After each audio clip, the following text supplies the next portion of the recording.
اگر کسی کو صبر نہیں آتا تو وہ کیسے اپنے اندر صبر و صلاحیت پیدا کرے؟ اس کا سب سے پہلا طریقہ یہ ہے کہ زندگی کی حقیقت کو پہچانیے۔ الدنیا سجن المؤمن و جنت الکافر، دنیا مومن کے لیے قید خانہ ہے اور کافر کے لیے جنت ہے۔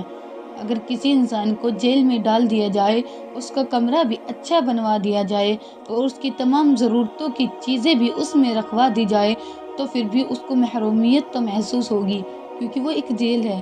ایسے ہی دنیا مومن کے لیے قید خانہ ہے۔ ایسی تکلیفیں برداشت کرنے سے ہی اجر ملتے ہیں۔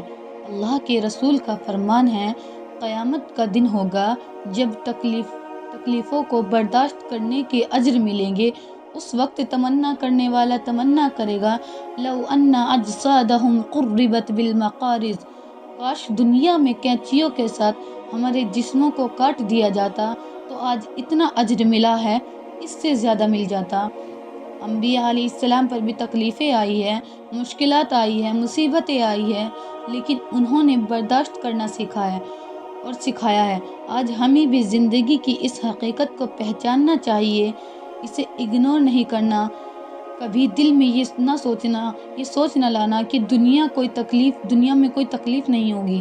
اگر دنیا میں کوئی تکلیف نہ ہو تو جنت کی کون خواہش کرے گا؟ پھر جنت، کیونکہ جنت میں تو کوئی تکلیف نہیں۔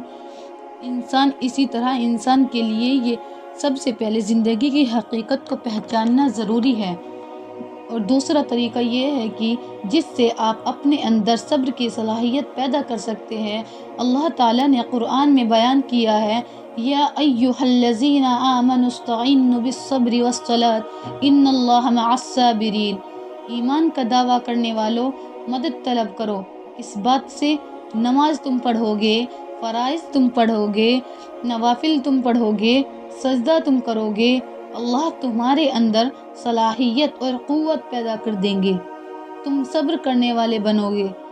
آپ صلی اللہ علیہ وسلم کا طریقہ بھی یہی تھا کہ آپ کو جب بھی غم آتا، جب بھی کوئی پریشانی یا تکلیف آتی تو آپ کیا کرتے؟ آپ اللہ کے سامنے سجدہ گر ہو جاتے۔ اللہ تعالی ہم سب کو صبر کرنے والے بنائے، آمین۔